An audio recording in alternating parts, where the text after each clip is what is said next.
Baik, Assalamualaikum warahmatullahi wabarakatuh. Saya Fahmi Kurniawan, mahasiswa Prodi HTN semester 6. Di sini saya akan menjawab pertanyaan soal UTS, yaitu sebagai berikut. Yang pertama, jelaskan ruang lingkup berbagai aspek kajian sistem politik dan ketatanegaraan dalam Islam. Objek kajian sistem politik dan ketatanegaraan dalam Islam yaitu yang pertama siasah dusturiyah, kedua siasah dauliyah, yang ketiga siasah maliyah. Siasah dusturiyah yaitu politik dalam negeri dan politik perundang-undangan. Sedangkan siasah dauliyah yaitu politik luar negeri dan hubungan internasional. Sedangkan yang ketiga siasah maliyah yaitu politik keuangan dan kebijakan moneter. Pertanyaan yang kedua, jelaskan signifikansi dan tujuan sistem politik dan ketatanegaraan dalam Islam serta mendeskripsikan perkembangan sistem politik dan ketatanegaraan dalam Islam sejak zaman Rasulullah SAW. Politik adalah segala urusan yang menyangkut negara atau pemerintahan. Melalui sistem politik yang menyangkut cara mencapai tujuan tersebut. Jadi bisa diambil kesimpulan bahwa sistem politik dan ketatanegaraan dalam Islam merupakan sebuah sistem yang digunakan untuk merumuskan peraturan dan kebijakan yang sesuai dengan kaidah ketatanegaraan Islam dalam fikih siasah. Tujuan dari politik Islam adalah menjaga kehidupan sosial yang seimbang, mencapai sebuah pemerintahan yang berdasarkan syariat Islam dan berlandaskan kaidah-kaidah hukum Islam.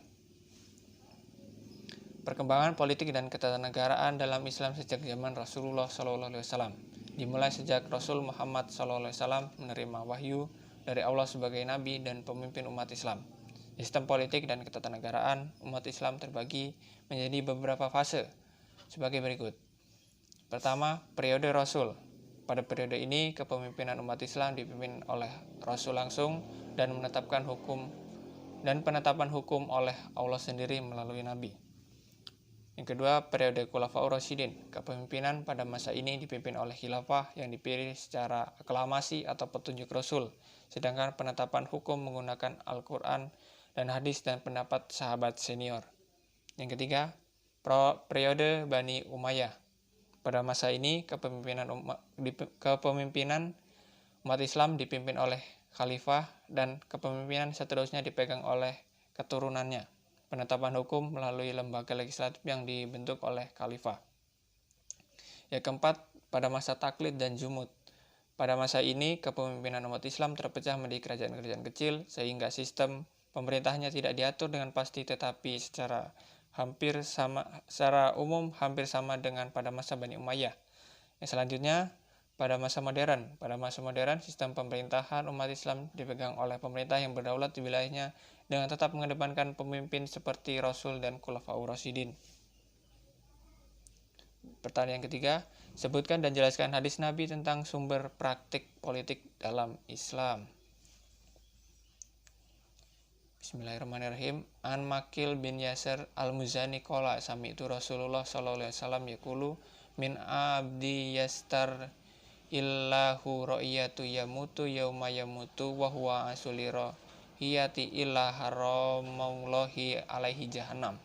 Yang artinya dari Makil bin Yasir al-Muzani berkata, sesungguhnya saya pernah mendengar Rasulullah sallallahu alaihi wasallam bersabda, tidaklah seorang pemimpin yang Allah serahi untuk memimpin rakyatnya ketika meninggal dalam keadaan menipu rakyatnya, melainkan Allah akan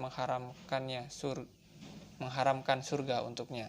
Jadi bisa diambil kesimpulan bahwa ketika menjadi pemimpin harus melakukan tugasnya dengan baik dan tidak melakukan kejahatan. Baik, kesimpulannya, sistem politik dan ketatanegaraan dalam Islam bukanlah sekedar sistem yang ada untuk menjalankan pemerintahan, melainkan sebuah sistem yang sangat luhur menjaga harkat dan martabat manusia di hadapan manusia maupun di hadapan Allah. Meskipun terjadi perbedaan pada setiap periode pemerintahan, tapi tetap saja semangat membangun peradaban Islam masih sama seperti zaman Rasulullah. Baik, sekian dari saya, akhiri. Wabillahi taufiq wal hidayah. Wassalamualaikum warahmatullahi wabarakatuh.